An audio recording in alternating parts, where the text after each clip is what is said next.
Bueno, estuvimos anunciándolo en la primera hora. Es una fecha que se conmemoró en el día de ayer acerca de divulgar la información y tener presente este síndrome que tiene que ver con el Asperger. Es algo que está dentro de, decíamos hoy más temprano, del ámbito de los... recordame, Santi. Sí, el trastorno generativo del desarrollo, que está dividido en dos. Después viene el trastorno espectral del autismo, y ahí dentro está el síndrome de Asperger, autismo, y el trastorno generalizado del desarrollo específico. A diferencia del trastorno generativo infantil, son varias ramas diferentes que justamente se diferencian entre sí, pero todas son algunas muy difíciles de identificar enseguida. A diferencia del autismo y el Asperger, a veces se puede llegar a descubrir a una edad bastante tarde, pero prefiero que lo explique alguien que la tiene muchísimo más clara que yo. Claro, bueno, estamos ya en contacto con Constanza Posati, es parte del equipo directivo de la Liga Asperger 7. Sí, así es, Liga Asperger 7. Buenos días, Constanza, ¿cómo estás? Hola, ¿cómo están? Ahí te escuchamos. Bien, buen día, Constanza. Gracias por atendernos. Sé que por estos días están más que solicitadas allí en la Liga Asperger 7, así que gracias por hacerte un ratito para hablar con nosotros en esta mañana. Por favor, gracias a ustedes. En realidad es muy agradable que la sociedad se empiece a interesar un poco por estos temas. Bien, claro que sí, empezar a concientizar acerca de estos temas es vital, es vital. Contanos un poquito, para empezar desde cero, como quien no conoce absolutamente nada, ¿qué es el Asperger?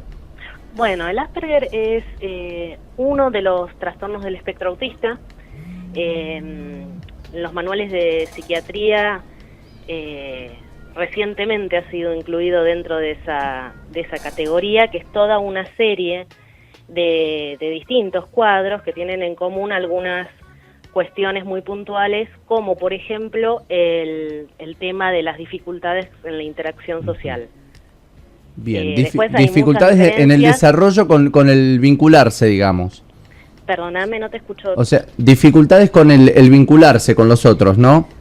Sí, más que vincularse, en el caso del Asperger en particular, por ejemplo, lo que pasa es que nos cuesta mucho más entender las señales no verbales. Bien. Por ejemplo, vos podés tener cara de estar asombrado y yo puedo interpretar que estás enojado, que estás molesto. Ah, de acuerdo. El tema de la comunicación no verbal quizás nos cuesta un poco más, aunque en el tema de en el crecimiento en sí todos aprendemos, y la gente con Asperger también, y vamos aprendiendo a manejar ese tipo de cosas. Pero no es el desarrollo habitual de un niño que ve a la mamá que esté enojada y se da inmediatamente cuenta que esté enojada. Claro, sabemos que casi en su totalidad la comunicación que tenemos las personas es no verbal. Pero acá radica, digamos, hay un tema en la interpretación entonces de este lenguaje no verbal. Claro, no es que falte la intención de comunicarse con el otro, sino que existen como que tuvieras algo que molesta en esa comunicación en el medio, entre el emisor y el receptor tenés una parte de la decodificación que no funciona de la forma habitual. Perfecto, entonces, está clarísimo. Es como que tenemos ahí un déficit, digamos, en la comunicación, o se marca como un déficit, pero al mismo tiempo es algo que se entrena, que se aprende, y de hecho hoy en día si vos conoces a un adulto con Asperger, lo más probable es que no te des cuenta que tiene algo, porque realmente llegamos a niveles de funcionalidad muy altos. Bien, y al ser tan sutil, digamos, el Asperger, ¿cómo los médicos pueden llegar a diagnosticar esto? En general, para el diagnóstico en adultos es bastante complejo. Con los niños, quizás, como todavía no han desarrollado todas esas estrategias, es más sencillo.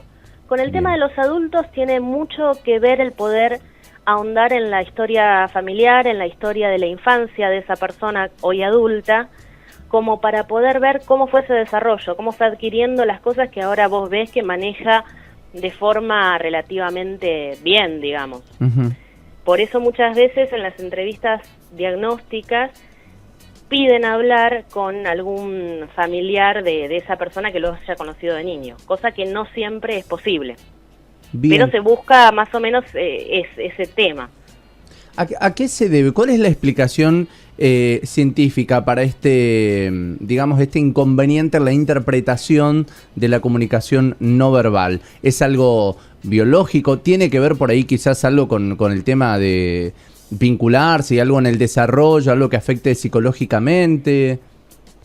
Mirá, la verdad que te estoy escuchando bastante bajito, pero interpreto que me preguntaste si hay alguna explicación científica para este déficit de la comunicación no verbal, ¿no? Claro, exacto. Mira, para todos los rasgos que conforman el síndrome de Asperger no hay una explicación puntual. Uh-huh. Sí hay muchas cosas que se saben, pero hay muchas cosas que se desconocen. Por ejemplo, se sabe que es de origen neurobiológico, o sea que no tiene que ver con la crianza. Ah, de acuerdo. No tiene que ver con que tu madre te haya prestado atención de niño o no, que en un momento era un problema porque era un estigma también para los padres. Claro, claro. Se sabe que tiene un origen, como te digo, neurobiológico. Bien. ¿Por qué ocurre? Hay distintas teorías y probablemente haya un poquito de cada una. Por un lado, factores ambientales, por el otro lado también un tema de predisposición genética. Uh-huh. Se ve muchas familias que tienen, por ejemplo, alguien dentro del espectro autista, y después hay familiares que están algunos más adentro, otros un poco más afuera, pero que todos tienen algunos rasgos que comparten y se ven en familias enteras. Por lo tanto, el factor genético es algo que está siendo estudiado, pero que tiene muchas chances de ser una respuesta más, ¿no? Bueno, esto es importante lo que decís, justamente para quitar el peso quizás que pueden llegar a tener algunos padres de decir es culpa mía por la crianza o por algo. O sea, básicamente lo que más se apoya y en lo que más está solidificada, digamos, la explicación del Asperger es entonces factores neurobiológicos y probablemente incida el medio ambiente. Exacto, es cómo se va desarrollando el cerebro desde la gestación y en tus primeros tiempos de vida. Y primeros tiempos me refiero al primer año de vida, no más que eso. Hubo muchos adultos a los cuales, al ser diagnosticados, los padres se pudieron sentir ya gente grande, pero muy liberados, de decir, bueno, todo esto que pasamos no fue culpa nuestra, no es claro, que algo que estaba mal. Claro, por eso quería hacer la mención, digo, porque por ahí hay alguien que está pasando por alguna situación un poco dolorosa, ¿no? Justamente por sentir esta presión o sentirse frustrado con el vínculo con su hijo o hija, o también, ¿por qué no, con algún amigo o pariente, con quien sea? Digo, bueno, no... O sea, lo que tenemos que aprender, me parece, es vital esta charla con vos, Constanza, ir comunicando, enseñando, visibilizando, ¿no?, este síndrome, para que podamos justamente quitarnos las cargas innecesarias y, dotados con las herramientas necesarias, saber abordar estas temáticas, ¿no? Totalmente, porque todavía al día de hoy se vive en muchos casos casi como un estigma y realmente no debiera hacerlo. Claro. No debiera hacerlo porque tener síndrome de Asperger no te impide hacer absolutamente nada de lo que quieras hacer, y de hecho hay algunas cualidades que son muy loables. Por ejemplo, se habla mucho de los intereses restringidos, que es que tenemos cierta tendencia a obsesionarnos con temas y a investigar muchísimo sobre ese tema, y realmente hace que podamos destacarnos en algunas áreas que son de nuestro interés, por ejemplo.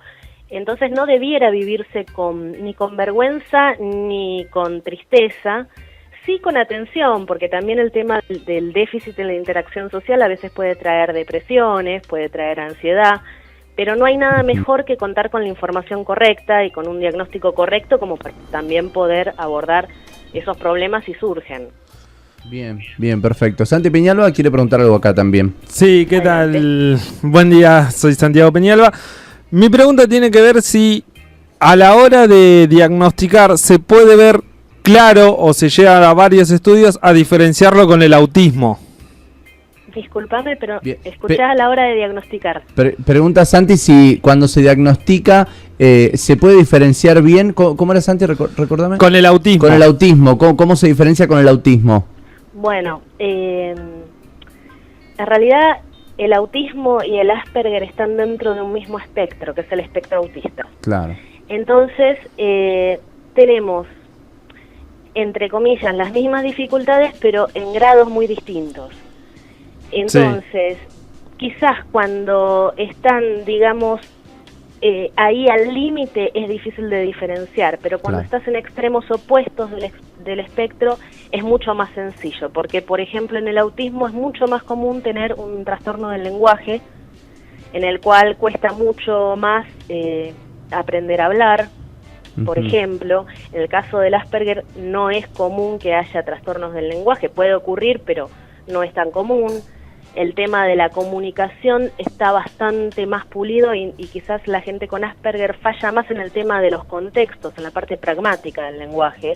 Decir, bueno, ¿por qué me dijo esto? O ¿debiera decir esto en esta situación o no? Cosas por el estilo. Y en cambio en la gente que tiene un autismo más profundo, quizás directamente le cuesta mucho comunicarse de forma verbal.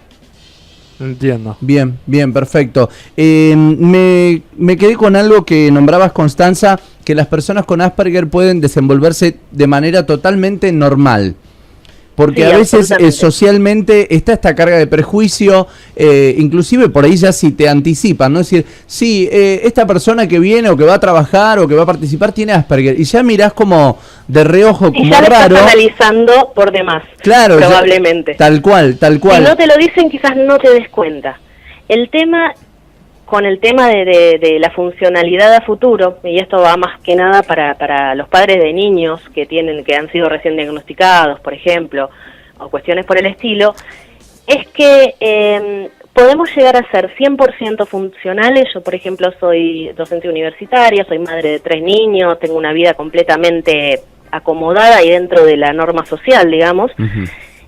Podemos llegar a ser 100% funcionales siempre y cuando el entorno nos comprenda, o sea, no nos estigmatice de movida. ¿Qué es lo que vos decís? Si alguien dice que yo tengo Asperger, quizás ya de entrada me están mirando medio raro, y eso obviamente no hace sentir bien a nadie. Claramente. Claro. Bueno, la verdad, Constanza, me parece súper importante compartir estos testimonios. Contame un poquito, quisiera ahondar en el tema de esta Liga Asperger 7. ¿Cómo se conforma? ¿Cuál es el nacimiento? ¿Cuál es el objetivo que tiene la Liga Asperger? Contanos un poco más. Bueno, la Liga nace en 2015.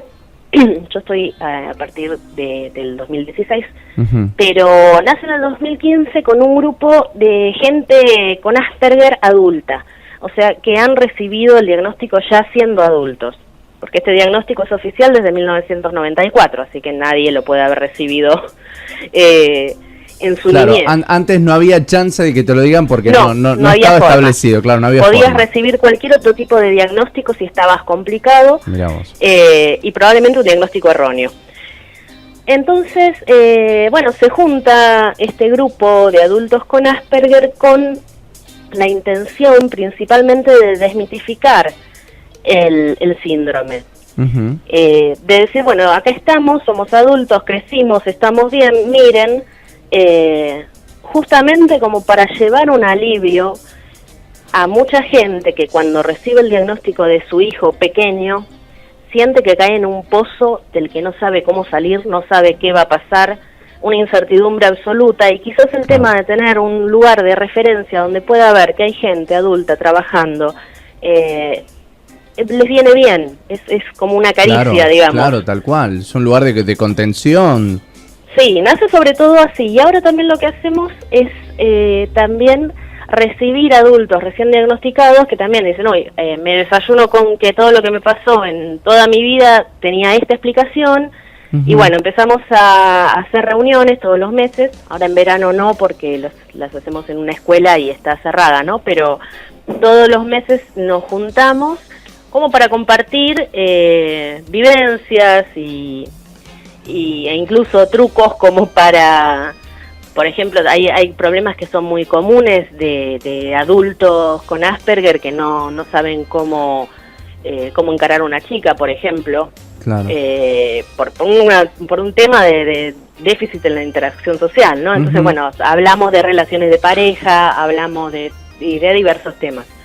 Así que esa sería nuestra doble función en este momento. Bueno, la verdad que es un trabajo más que interesante, sobre todo necesario, ¿no? Que están llevando adelante, porque no hay muchos lugares de referencia para las personas que son diagnosticadas y que tienen que llevar adelante esta tarea ardua de comunicarse e interactuar, y realmente tener un lugar de referencia donde puedan acercarse, charlar sus temas, sentirse contenidos, acompañados, saber que no están solos. Sí, ¿no? exactamente. Eso es muy el tema importante. Es ese, saber que no sos el único. Quizás toda tu vida te sentiste que eras al único al que le pasaban X cantidad de cosas y ciertas cosas en particular que no le suele pasar a todo el mundo, y de pronto te encontrás con que no, que hay muchos más a los cuales les pasan esas cosas, y eso ya de por sí ayuda mucho a la contención. Contanos Así un poco. que en el caso que Sí. nos estuviera escuchando algún adulto con Asperger, por ejemplo, o cualquier interesado, nos pueden buscar en Facebook como Liga Asperger 7. Claro, 7 con eso te iba a número. decir, que aunque yo ya entré, ya le puse me gusta, ya estoy chusmeando todas las fotos acá, digo, empecemos a poner me gusta, no hace falta tener Asperger para apoyar la causa, ¿no? Digo, No, parece una por verdad de supuesto que no. perogrullo, pero hace falta decirlo, porque hay gente, viste, no, como no me toca de cerca, no le pongo me gusta. Está esa cosa, ¿viste? Pero no, empecemos a apoyar, compartir la página, ahí ya estamos compartiendo en nuestras redes también, los posteos y todo lo que ustedes están publicando, así podemos llegar a aquellas personas que lo necesitan. Bueno, muchísimas gracias, porque aparte realmente vos decís, no, uno no se involucra hasta que le toca, y el tema es que uno no sabe cuándo le va a tocar. Claro. Así que si ya lo sabe de antemano, va a tener más información seguro. Sí, a cualquiera nos puede tocar el tema más de cerca, o nos podemos cruzar con alguien. Entonces Totalmente. ya podemos ir preparándonos y desarticulando los prejuicios. Acá Santi Peñalo tiene alguna pregunta más, Constanza. Sí, una Dale, Última, dice. Una última de mi parte. ¿Cómo le ves a estos chicos que tienen Asperger y que tienen, por ejemplo, su propio canal de YouTube? A mí me parece algo bueno que ellos puedan expresarse a sí mismos por esta red social, en el que ellos se muestran a sí mismos en esos videos y hasta tratan de explicar su propio síndrome a los demás. ¿Cómo lo ves vos? YouTubers con Ahí Asperger, interesante. escuché. Sí, hay muchos. En general es una necesidad que surge muy desde adentro de uno, una vez que uno tiene la respuesta, el tema de poder expresarlo. De hecho, muchos de los adultos que estamos también en la liga y eso, tenemos nuestros propios canales de expresión por fuera de la liga, no solo YouTube, sino blogs y demás. Claro. Porque en realidad uno vivió mucho tiempo sin saber qué era lo que le pasaba. Entonces el tema de poder comunicarlo es fundamental. Nosotros tenemos el tema de las reuniones presenciales, pero hay gente que no tiene en su lugar de residencia, digamos, ninguna forma de comunicarse con otra gente con Asperger. Entonces el tema de crear un canal de YouTube, crear un blog o lo que sea, a mí me parece muy positivo. Siempre y cuando uno tenga en cuenta que su Asperger no es el Asperger del otro. Porque somos muy distintos entre nosotros. Tenemos obviamente puntos en común, pero también tenemos unas cuantas diferencias.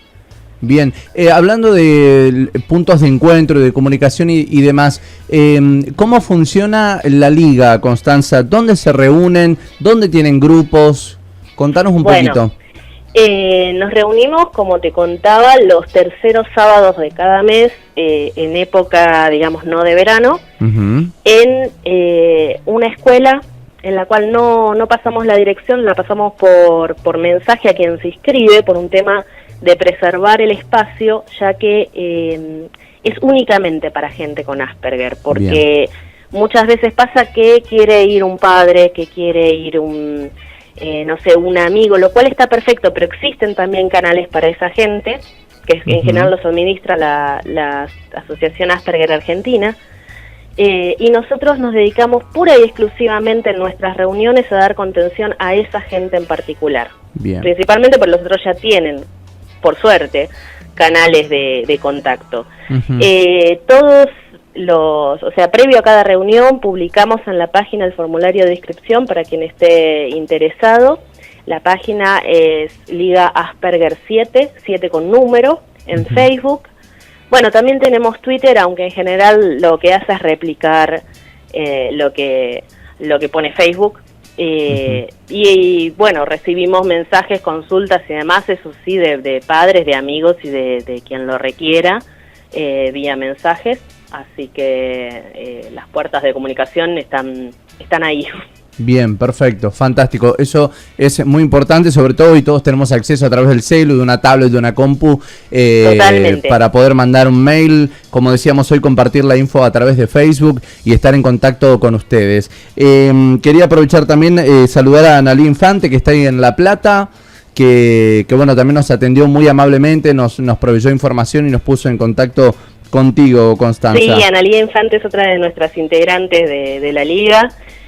También estuvo haciendo alguna entrevista hoy, por eso estamos realmente contentos de que se le esté dando difusión al tema. Bien, acá nos llega un mensaje al 11 44 13 50 61. Karina de Tigre nos dice: ¿cuáles son los signos o síntomas que nos deben llamar la atención en un niño? Bueno, en un niño a veces es más claro y hay que diferenciar entre niños y niñas. Ah, mirá qué interesante porque esto que no estás se diciendo. presenta de la misma forma. Bien. En el caso de los niños, a veces es más notorio. Es más notorio porque ya de por sí el hombre, a diferencia de la mujer, tiene lo que se llama un cerebro más sistematizador, que tiende más a clasificar información, por ejemplo, y no tanto a las cuestiones más subjetivas. Pero eso, bueno, está muy en estudio y por eso pareciera que el síndrome fuese más notorio en niños que en niñas. Pero en términos generales está el tema de no saber o no querer o no saber cómo integrarse con sus coetáneos, o sea, con otros niños. No saber cómo participar en un juego, cómo entrar a jugar, o si entra a jugar le cuesta entender las reglas de ese juego, las reglas implícitas. Si vos le decís, esto se juega así, así, así, de forma verbal, no hay problema. Pero si vos le decís, jugá, claro, le decís, andá a jugar con los chicos, no sabría no sabe muy bien cómo arrancar. Bien. Y quizás lo hace de forma inapropiada o no lo hace. Son chicos que tal vez tienden más, no todos, algunos se acercan de forma inapropiada, otros tienden a aislarse justamente porque no se sienten capaces para interactuar con otros chicos. Quizás con adultos se desenvuelven muy bien. Muchas veces tienen temas de interés que son muy absorbentes. Por ejemplo, un niño al cual le gustan los dinosaurios, suponete que es un clásico, y habla todo el tiempo de eso, aunque al otro no le interesa, y no se da cuenta que al otro no le interesa. No es un tema de paso por encima tuyo, sino, a mí me gusta esto, lo quiero compartir con vos y voy a hablar de esto todo el tiempo. Bien.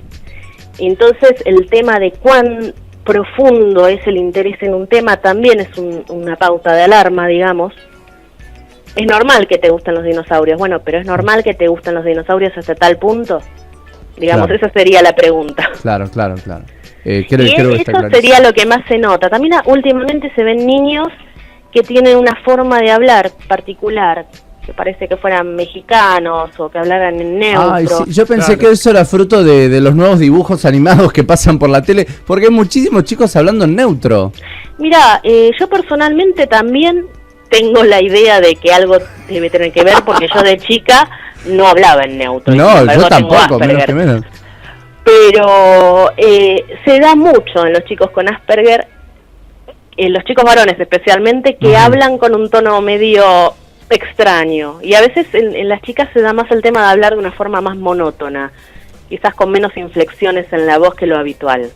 Mira, pero bueno, son todos como pequeños detalles. Sí, son variantes que nos van llevando, digamos, a la a llegar al mismo... A la idea del diagnóstico, sí. Ahí está, la palabra diagnóstico me faltaba, el mismo diagnóstico, digo, ¿no? Pequeños detalles que hay que ir prestando atención y bueno, claro, para ver si podemos saber relacionarnos mejor. Suponete que no tienen que darse todos al mismo tiempo, entonces a veces uno pesca uno, después el otro tal vez está, pero en una intensidad tan mínima que no lo notás del todo. Entonces a veces cuando uno duda la consulta es como es buenísimo hacerla. Eso te iba a decir, si vemos algunos detalles y tenemos la duda, nos pareciera que hay alguna de estas cositas que estamos mencionando. ¿Qué hacemos? ¿Qué hace el papá, mamá, el tutor, digamos, de ese niño o niña? ¿Qué tiene que hacer?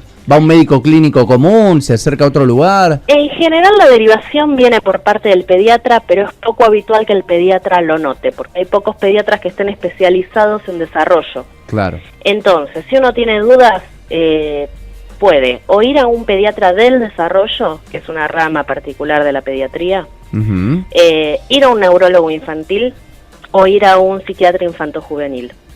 En general son los especialistas que más idea tienen y quizás derivan a algún psicólogo que también tenga cierto entendimiento en el tema, porque justamente los signos en el Asperger son bastante sutiles, entonces un ojo entrenado los ve enseguida, pero un ojo que no está entrenado dice, bueno, este es un chico que simplemente es un poco peculiar, claro, digamos, y quizás por no tener la información adecuada los padres no pueden intervenir de forma adecuada y terminás teniendo un adolescente con una bruta depresión, que no se notaba que era demasiado raro, digamos, pero al no encajar y no encajar y no encajar, en algún momento eso pasa factura. Así que la información es muy importante tenerla. Bueno, gracias Constanza por compartir toda esta información, por compartir un poco del trabajo de la Liga Asperger 7. Gracias a ustedes por el trabajo también que hacen, por dedicar su tiempo a poder colaborar entre pares y también formarnos a todos nosotros y nosotras y hacerlo en este caso por el aire de la radio. Queda abierto el aire para que en cualquier momento, cualquier actividad la podamos difundir para seguir capacitándonos entre todos y que podamos cada día hacer una sociedad más inclusiva, donde nadie se sienta diferenciado por tener Asperger o lo que fuere. A eso apuntamos. Te agradezco muchísimo en el nombre de la Liga el haber hecho esta entrevista. No, por favor, el aplauso para Constanza Posati, miembro del equipo directivo de la Liga Asperger 7.